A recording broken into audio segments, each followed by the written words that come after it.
Shavua Tov, on vorach, le Shulchan Aruch, Siman, Tau, Kaf, Waw. Il dit Haroé, Halevana Behidusha, celui qui voit la lune se renouveler, il doit faire une bracha, ce qu'on appelle Birkat Halevana.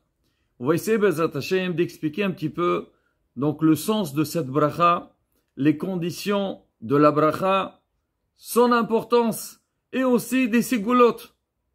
Alors pour commencer, donc c'est quoi le sens de cette bracha? On sait que la lune, donc tous les mois, elle se renouvelle. Comme on la voit au début du mois, elle est petite, jusqu'au milieu du mois, elle est pleine. Après, elle commence à se rétrécir jusqu'à la fin du mois, on ne la voit pas du tout. Alors maintenant, quand elle se renouvelle, nous on la voit revenir à nouveau. Donc on doit remercier Akadosh Baruch Hu pour le Hesed, pour le bien qu'il nous a fait, qu'il a rendu. Parce que comme on voit des fois quelqu'un, il y a la lumière, il y a une obscurité, il s'angoisse. Oh là là, il n'y a plus de lumière. Et Baruch Hashem après, donc la lumière elle revient. Pareil aussi, la lune, on la voit pas à la fin du mois et elle se renouvelle à nouveau. Alors nous, on doit être reconnaissant à Kadosh Baruch, remercier Hachem pour le Hesed, pour le bien qu'il nous a fait. En vérité, qu'on entend donc cette explication, on voit un grand parallèle avec la vie de tous les jours. Le matin, quand on se réveille, on fait ce qu'on appelle Birkot HaShahar, les bénédictions du matin. C'est quoi les bénédictions du matin? Déjà, Modé Hachem, Ani Lefanecha, on remercie Hachem qui nous a rendu notre Neshama, et pour tous les bienfaits qu'il nous a donnés, qu'on puisse, Baruch Hashem, vivre et gérer notre vie tranquillement. Pareil aussi, l'homme, il doit avoir cette sensation, toujours voir le bien, le Hesed qu'Hachem il nous fait. Et là, c'est ça le sens donc de cette Beracha. Alors maintenant, quand est-ce qu'on fait la Birkat Halevana? Donc on ne la fait pas au début du mois. Alors sur ça, il y a des discussions. Certains disent à partir après 3 jours, il y en a qui disent après 4 jours, et la halakha elle était tranchée. Une fois que 7 jours ils sont passés, bon, à la bouteille il y a des calculs par rapport au moulad et tout, bon, on dit l'idée. Après, pour la faire, il faut s'assurer, demander à son rav, ou regarder dans les calendriers pour savoir quand on peut la faire. On dit pourquoi? Parce que il faut que la levana elle soit visible, on la voit et on puisse profiter d'elle. Déjà, on dit que cette bénédiction se fait le soir, la nuit et pas la journée. Parce que même si on la voit la journée, donc on ne profite pas de sa lumière, de son éclairage. Mais le soir, alors on profite bien. Alors même dans ça, il y a beaucoup de conditions. On dit il faut que la lune, elle soit dégagée. On voit comment elle est belle. Alors ça, c'est par rapport à la lune elle-même. Mais même le temps, donc la date pour pouvoir la faire, on dit, on va pas faire une bracha sur la lune quand elle est toute petite. Non, il faut attendre. Et on sait qu'à partir du 8e jour, vraiment, elle commence à s'agrandir. Alors, c'est rapporté dans la halakha. Il faut pas que la levana, elle soit puguma. C'est quoi puguma? Avec un défaut, tu la vois. Donc, elle n'est pas vraiment belle. Il y a une guima, il y a quelque chose, un défaut chez elle. On attend un petit peu. Alors, certains décisionnaires, ils ont dit c'est vrai, il faut attendre donc le 8e jour pour pouvoir la faire, mais des fois ça peut arriver que on pourra pas vraiment en profiter, surtout en Europe. Alors en Europe, il y a un gros problème. En hiver, souvent, alors le temps il est nuageux, il pleut, on a du mal à la voir vraiment. Et en été, la journée elle est très longue, et les gens, ils sont déjà chez eux à la maison. Alors, ils oublient cette bracha. Alors, c'est pour ça hein, qu'on doit être très attentif pour pouvoir faire cette bénédiction. Alors maintenant, c'est pour ça, certains décisionnaires, ils ont dit, même que vraiment, on dit aussi al-Pir Kabbalah, il faut attendre donc que 7 jours, ils sont déjà passés. Mais quand même, si on sait que c'est pas évident de la faire après le 8e jour, on peut la rater, alors on peut déjà la faire après 3 jours ou après 4 jours. Certaines communautés, eux, quoi qu'il arrive, ils font jamais Birkat Halevana avant que 7 jours ils sont ils sont déjà passés. Maintenant, on dit les conditions ne concernent pas seulement la Levana elle-même, même la personne qui va faire Birkat Levana, alors lui doit respecter certaines conditions.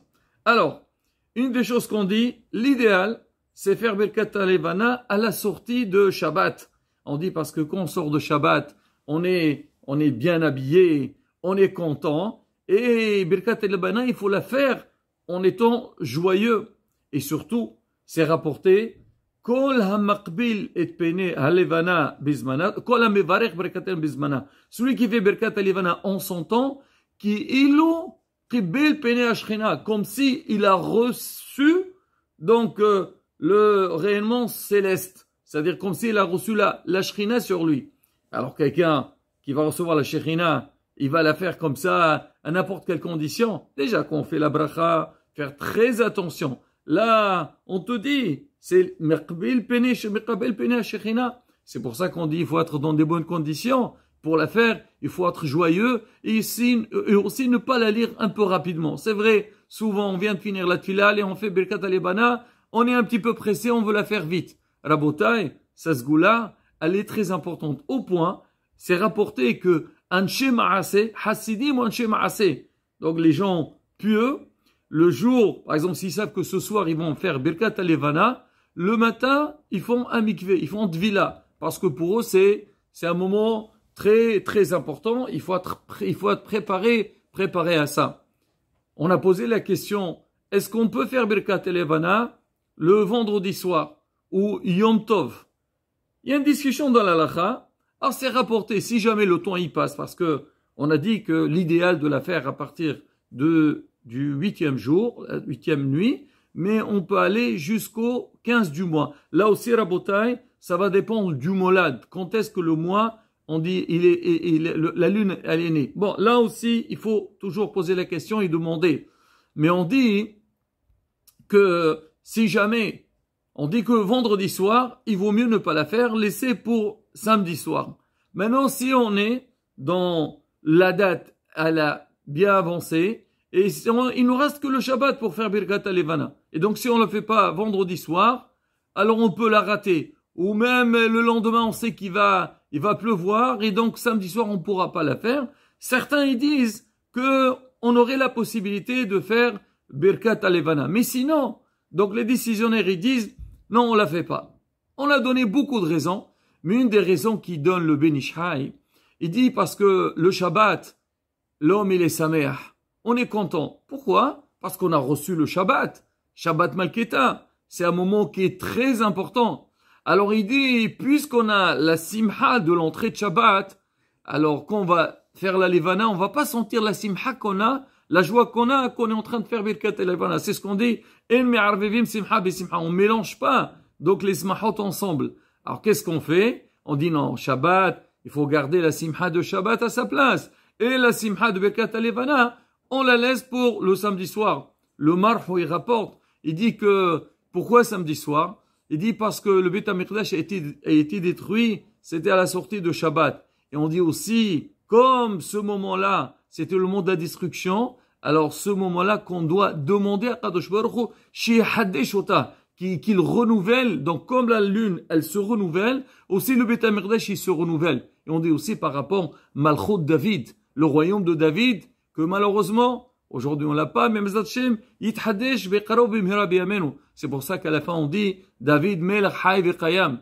David, il est roi, il est vivant et il est présent. Pour dire que quoi? Que Bezrat Hashem, le royaume de Am Israël, il disparaîtra jamais et il va revenir. Alors maintenant, quand on va faire cette Birkat Levana, alors on dit il faut pas la faire à l'intérieur de la maison, il faut sortir à l'extérieur. Pourquoi? C'est comme toi, on dit tu vas sortir pour recevoir la Levana. Tu vas accueillir, pas seulement Levana, on dit Merkabel Pene Ashrina. Tu vas le faire chez toi à la maison. Quand tu as un invité important qui arrive, tu vas vers lui pour le recevoir. Pareil aussi, on sort à l'extérieur pour recevoir donc les Kabel Pene Ashrina. Maintenant, si quelqu'un il a des problèmes de santé, il peut pas sortir. Ou à l'extérieur, il y a des saletés et tout. On sera pas dans les bonnes conditions pour faire une bénédiction.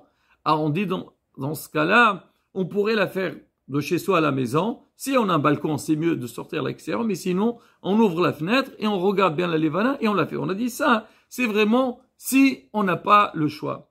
La lune elle-même aussi, comme on a dit, il faut qu'elle soit belle, elle soit me'ira, elle éclaire bien. Si jamais on voit des nuages dessus, on peut pas faire la bracha dessus. Des fois, s'il y a un petit filament, un petit nuée qui passe dessus, certains ils disent ça peut passer. Si on sait qu'il va pas partir, alors on peut faire.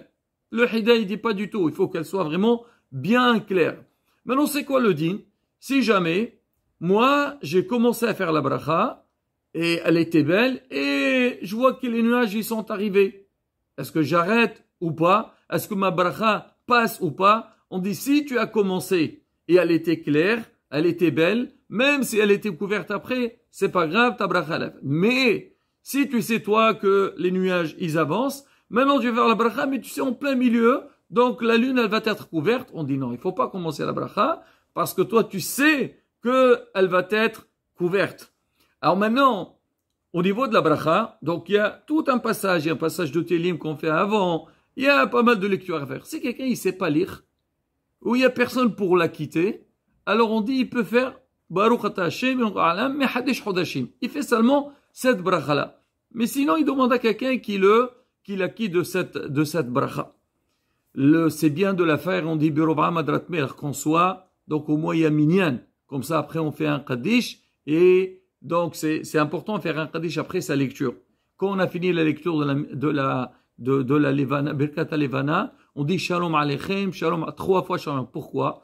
Parce qu'on dit que la Levana, elle est concernée par un gong kitrou, c'est-à-dire une accusation. C'est que dans la création du monde, au moment de la création du monde, la lune, elle est partie voir Akadosh Baruch Hashem, elle a dit comment c'est possible qu'il y a deux rois qui utilisent la même couronne? C'est-à-dire il y a le soleil qui éclaire et la lune aussi, elle éclairait beaucoup. Alors eux, ce sont deux rois, ils ont la même couronne, ils ont le même pouvoir. C'est pas normal. La Chine dit, c'est comme ça. Alors, alors toi, tu vas éclairer moins que le soleil. Et donc, le soleil sera très fort. Toi, tu seras moins. Donc, un kitrou. Alors, qu'est-ce qu'on fait? Donc, on a fait une birkat alevana. Alors, on dit shalom aleichem, shalom aleichem. C'est-à-dire qu'il n'y a aucun kitrou. Et si Dieu veut qu'il y a que la paix et les brachot. Maintenant, les sigolot rabotai. Première sigoula, on dit